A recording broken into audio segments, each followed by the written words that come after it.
Good afternoon. It is an honor to be here, and to my fellow mayors and to Governor Brown for the opportunity to share ideas with you today. The words of Pope Francis are leading us to a new understanding of climate change, and particularly how it impacts the poor. I hope that this conversation will awaken the world to this reality. Too often we address climate change in terms of its economic impact and/or its environmental impacts. The Pope has made a point that we also must address it in terms of the moral imperative.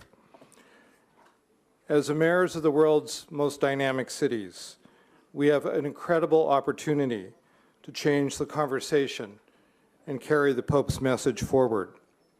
The city of Seattle was named after a Native American chief. We are in the northwest corner of the United States.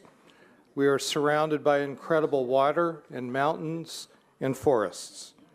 But climate change is already threatening our quality of life. Drought and shorter winters have reduced the mountain snowpack, and it's affecting our hydroelectric power, our fish, and our food products. Seattle is committed to a bold goal of achieving zero carbon emissions by the year 2050. That's 2050, not 2015. When measured by population, we have already reduced greenhouse emissions from vehicles, buildings, and waste by 20% since 1990. That's despite a 23% growth in population and a 14% increase in jobs. As the Pope cautioned, the human environment and the natural environment deteriorate together.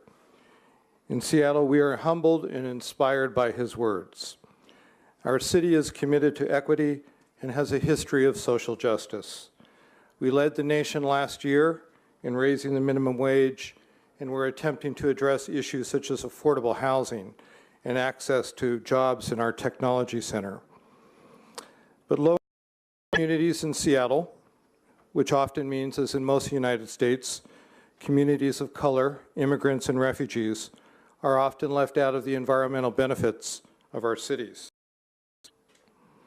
The disparities are not just about one city, and Mayor here today talked about the reality of New Orleans, but really the situation that happened there could happen in any city. We can fit our homes with solar panels and we can build lots, but those solutions are costly and they do not have a direct immediate impact on the very poor amongst us. By bringing us together today, the Holy Father has provided a once-in-a-lifetime opportunity. Seattle is addressing that through a series of initiatives by focusing on the poor. On Earth Day, I launched a new initiative called Equity in the Environment. Through this initiative, we are looking at all of the policies of our city and determining how we can change those policies to benefit those who are least served amongst us when it comes to the environment, not just simply dealing with issues of poverty, but dealing with issues of poverty as it deals with the environment. Working with those communities, with their organizations, and developing an approach across numerous areas to deal with the environment in those parts of our city that are not benefiting from the environment.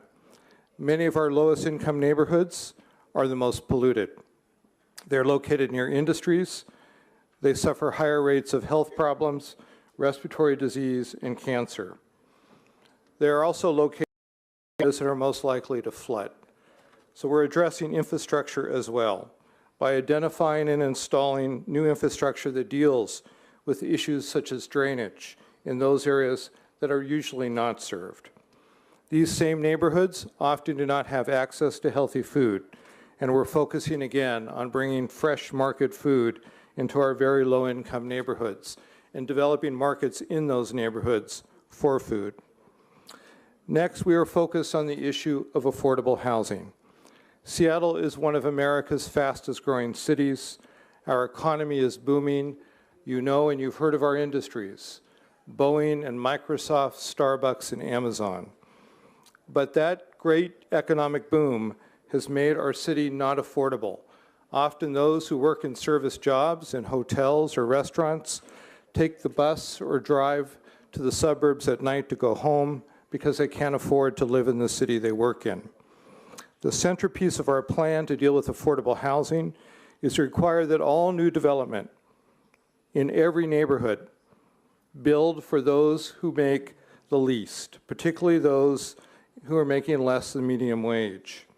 By building affordable housing in our existing neighborhoods where we have transit and parks and schools, we will make a significant impact on the environment as people take the bus or light rail instead of having to take the car hours every day from the suburbs into the city.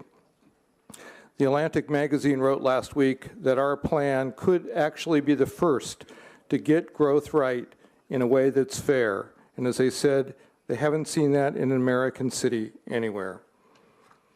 Another challenge that we face is the great economy that we have is not necessarily those who actually live in this city. Many of our residents are not actually getting those jobs. So we're addressing this by looking at the area of technology and the environment and the issue of poverty and bringing them together. Through a new program called Community Power Works, we're actually training people to be part of the green economy, to retrofit house and buildings so that those buildings are more efficient and those individuals get a living wage job. And we've actually demonstrated that by being green, by caring about the environment, we can actually not hurt the economy, but create a new economy with folks who didn't have jobs before. I'm trying to go fast here, and because I know the Holy Father is on his way.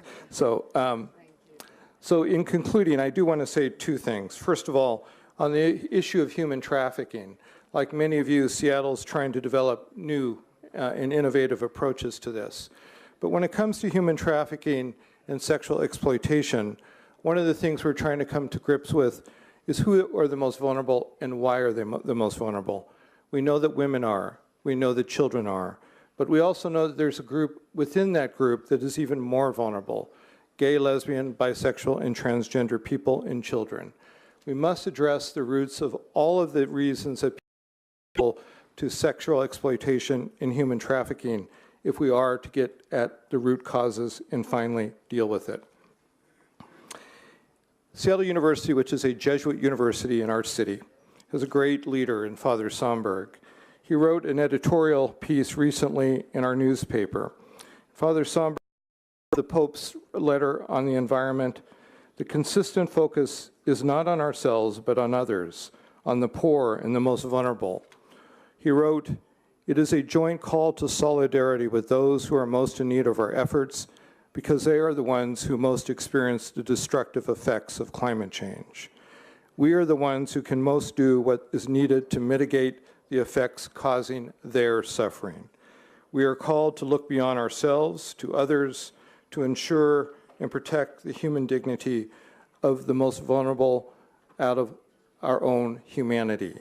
The City of Seattle looks forward to working with cities around the world as we move towards Paris. Thank you very much.